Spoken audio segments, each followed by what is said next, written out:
তো সপ্তাহ বাদে হয়েছে গিয়ে আপনারা আমার উপরে নারাজ হইবা না উদোক আমি দুই হাত জোর করলাম আমার উপরে এবং আমার সেলিম ভাইয়ের উপরে। সেলিম ভাইয়ের কোনো ত্রুটি নেই। আজকে আমার ফ্যামিলির মানুষ মারা গেছে, আমার ফোকাস আনি ফ্যামিলিটা তুই আমার সামনে বার। সিলেটি আঞ্চলিক নাটকের জনপ্রিয় অভিনেতা খোটাই মিয়া। উনার গত 12 তারিখ ইন্ডিয়ায় আসার কথা ছিল, কিন্তু একটা বিপদের কারণে তিনি ইন্ডিয়ায় আসতে পারেননি।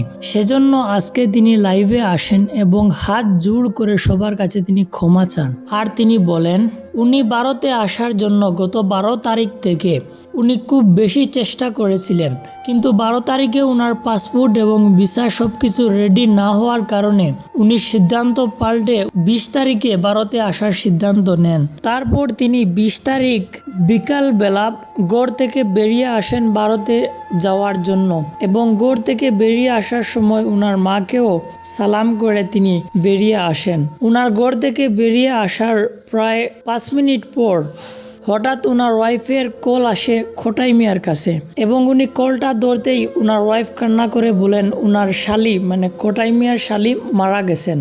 তো এটা শোনার পর খোটাই মিয়া এবং ঈশা মিডিয়ার পুরো টিম আবার ফিরে যেতে হয় খোটাই মিয়ার বাড়িতে, এবং সেখানে গিয়ে উনি উনার শ্বশুর বাড়িতে যান। খোটাই মিয়ার শ্বশুর বাড়ি হলো উনার খোটাই মিয়ার বাড়ি থেকে প্রায় 20 মিনিটের রাস্তা দূর।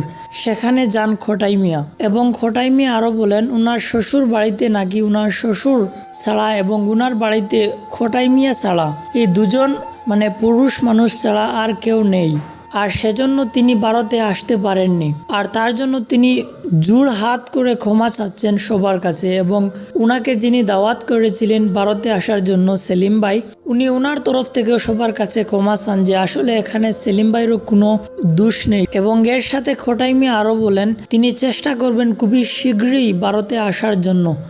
তিনি বলেন উনাকে দেখার জন্য অনেক ভারতের মানুষরা অপেক্ষা করতেছেন।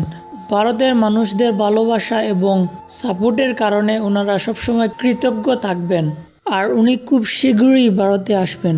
তো আশা করি আপনারা বুঝতে পেরেছেন।